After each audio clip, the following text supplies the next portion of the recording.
Hello, it's Buono here. This course is designed for those who are just getting started with electronics. We'll be using one of the most popular microcontroller boards, Arduino, to learn hands-on how to build circuits and write simple programs. I've carefully selected the essentials based on my own experience, so by the end of this course, I believe the barrier to getting into electronics will feel much lower for you. If you've been struggling with questions like, where do I even start with electronics? This is the perfect place to begin. In this course, we'll be using various components and tools. For those who find it a hassle to gather everything one by one, I've put together a list of all the necessary items and their links in this video. Make sure to check that out and get everything ready while your motivation is high. Now, without further ado, let's dive into the course. First, let's get a clear idea of what Arduino is before we start the course. Arduino is the name of a microcontroller board, which is essentially a small computer that fits in the palm of your hand. A microcontroller board is a component that bundles a microcontroller with various convenient features into a single package. There are countless types of microcontroller boards out there, some designed for testing the microcontroller's performance and others, like Arduino, created for educational purposes. When working on electronics projects, we mainly use the latter. Another famous microcontroller board is the Raspberry Pi. Among the many microcontroller boards, Arduino stands out as a great starting point for electronics because it's affordable, easy to use, and has abundant documentation. In fact, when I started with electronics 10 years ago, the first board I used was this Arduino.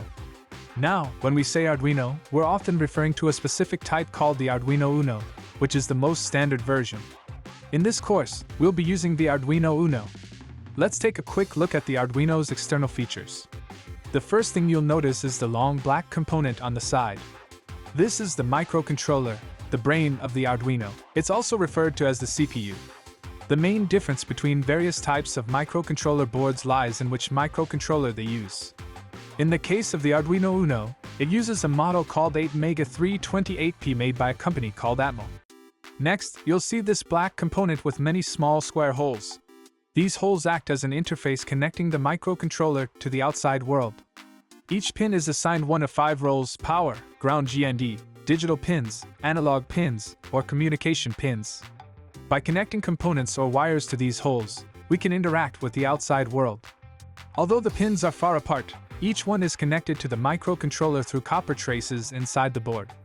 Another notable feature is the USB port and the power jack. The USB port is used to upload programs from your computer to the Arduino and simultaneously supplies power to it. The power jack is solely for supplying power, but it can provide more current than the USB port. If you want to use components that require a higher current, like motors, you would use the power jack. Additionally, there are small components like LEDs that indicate the communication status and a button to reset the microcontroller. All of these components make up one board. There are also fully compatible boards that come in starter kits like the ones from Elegoo, which have the exact same functions and features as the original Arduino boards. Since Arduino is open source hardware, the circuit diagrams and component lists are freely available, allowing anyone to make the same thing.